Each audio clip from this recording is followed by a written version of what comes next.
Hi everybody, welcome back to the channel. I'm Dr. Justin Feldman from Feldman Physical Therapy and Performance, and we got Toby with me, kind of like being shy off camera, but if I look like I'm reaching down, that's what's going on. So we got a good one today. We're going to talk about some winter training tips, right? So winter's here, and in the Northeast at least, and we need to get some ideas for how to get the most out of our winter training, because let's be honest, for a lot of us endurance athletes, whether we swim, bike, run, combination of all of them, any of those things, right? Being stuck inside is just not what we like to do. And so how do we get the most out of our winter training?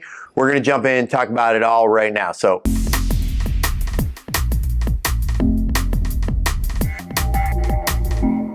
all right, so let's start off talking about heart rate training, right? So we're going to be inside, we're in this controlled environment. This is a great time to focus on some heart rate training. We break our heart rate down, there's a couple different scales, but we can break our heart rate down into 5 different zones. That's what the most common way a lot of us do it. And we want to just really track how much time we're spending in each zone.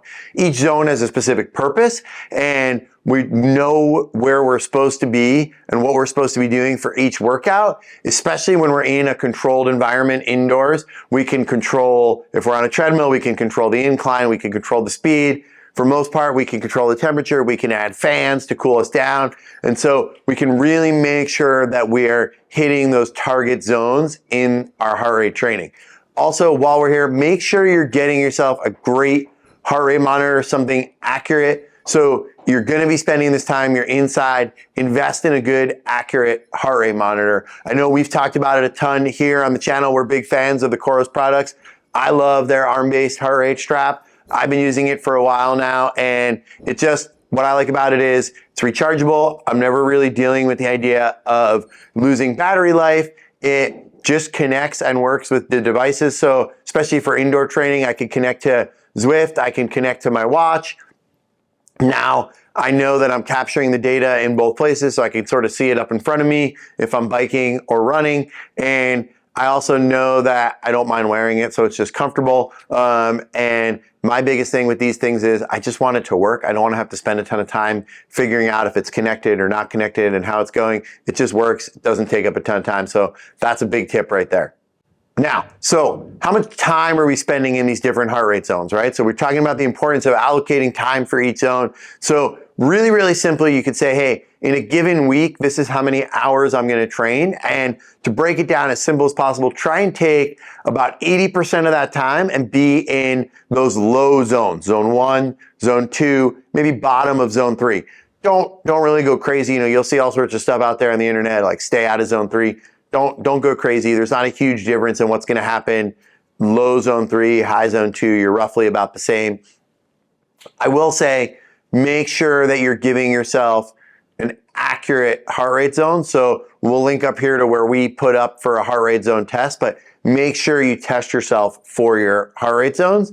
Now, next thing is we want you to be spending some time in your higher zones too, right? So high zone 4, zone 5. So that's going to be more your harder interval efforts, sprints, really pushing yourself, because there's a significant benefit to that. And again, you're inside in a controlled environment. That's the time to do it.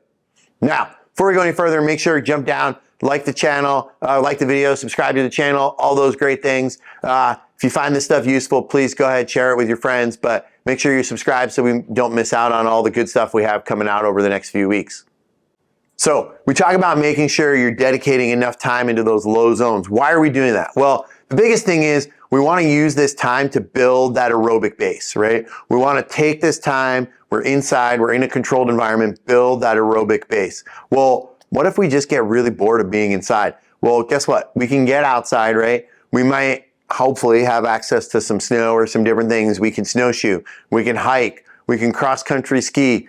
Get into these cross-training activities so that you don't feel these like winter doldrums, right? And that's how you really get the most out of the winter and get most out of these winter months, is to make sure you find other activities that you enjoy doing for fun that help you get the benefit of what you're looking for training-wise, right? In this case, those lower zones, without feeling like you're just stuck or trapped in one place, like in a basement. And so find something that you like. For me, I love the skinning or, kind of uphill hiking and skiing down, especially you do this sort of thing at night. It's just beautiful, quiet, peaceful. And I just, I love doing that stuff. Now, other types of cross training, right? This is the time to focus on strength training. People talk during the running triathlon season about not wanting to strength train. Either they're, just don't have enough time or they don't want to be sore and all these things. And so one of the things is if you spend the time now strength training 3 days a week, 2 days a week, then during the season, you can cut back on the volume that you're doing strength training wise and just strive to kind of maintain those strength gains that you did during the rest of the season. And so now is the time, get in there. I like to see people really saying, all right, I'm going to cut down on some of the volume of everything else I'm doing. I'm going to dedicate time to strength training. Ideally, until things start to pick up volume wise with other activities, 3 days a week is a great number to try and hit this time of year.